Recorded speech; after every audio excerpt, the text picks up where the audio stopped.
Bonjour à tous, nous voilà pour notre rendez-vous hebdomadaire et cette semaine nous avons un dossier, dont je vous montre la couverture, la politis, donc sur le consentement sexuel, avec un sous-titre qui je crois est très éloquent, ce que oui et non veulent dire. C'est un dossier qui a été coordonné par Ingrid Merckx et qui je crois est tout à fait passionnant et riche en informations sur ce grand débat de société. Mon édito porte sur tout autre sujet, qui est le sujet des fake news, hein, c'est les fausses nouvelles en bon français. Hein.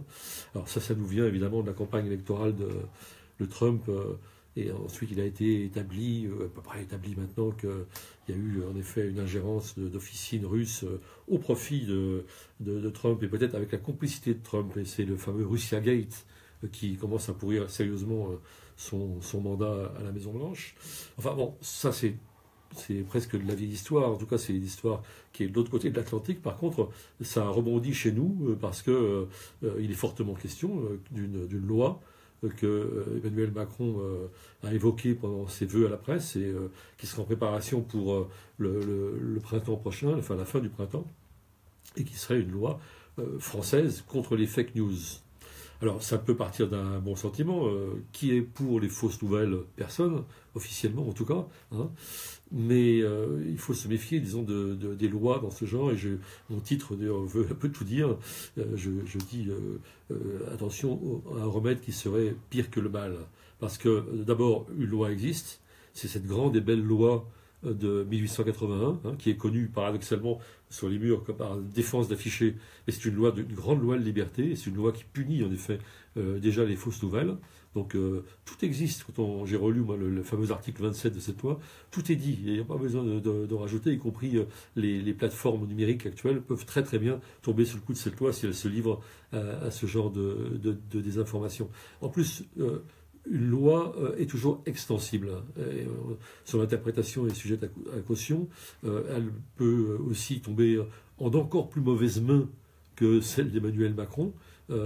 Et j'observe par exemple qu'il est question que le CSA, le Conseil supérieur de l'audiovisuel, puisse, au titre de cette loi, donc, punir, sanctionner des médias qui seraient sous influence étrangère. Alors évidemment, si on pense à Spoutnik ou à des officines russes de ce genre, on peut comprendre, mais ça veut dire quoi, influence étrangère, hein? Je vois par exemple le débat sur la Syrie actuellement. Bon, moi je ne suis pas du tout d'accord avec ce que dit ce chroniqueur du média qui dit on ne sait pas ce qui se passe à la Ghouta, etc. Bon, et donc n'en parlons plus. Bon, je pense qu'il subit, peut-être à son insu, une forte influence étrangère. Mais il a le droit. Je suis très voltairien dans cette affaire-là. Et pour beaucoup de sujets également. C'est-à-dire, Voltaire disait, vous savez, je combats ce que vous dites, mais je me battrai toutes mes forces pour que vous puissiez le dire.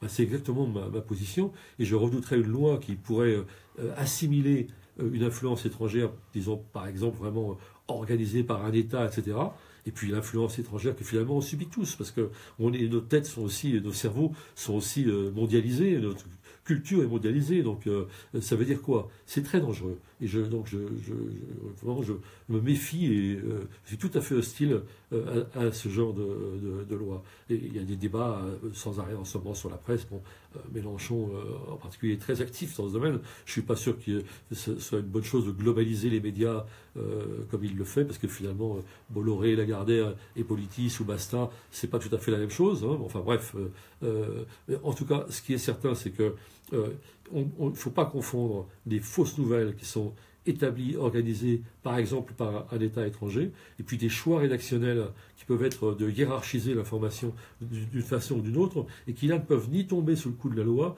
ni même d'ordre des journalistes ou de donneurs de leçons morales, parce qu'il vaut mieux que les médias fassent leurs choix eux-mêmes plutôt qu'on leur impose.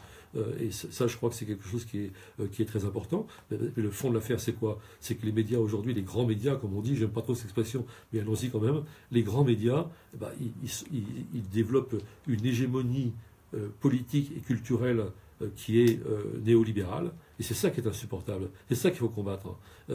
Une hégémonie néolibérale qui fait que, par exemple, tous les grands médias actuellement sont pour la réforme SNCF sans se poser de problème, contre le statut des cheminots, pour la concurrence, etc., etc. Ça, c'est insupportable. Mais ça se combat comment, ça?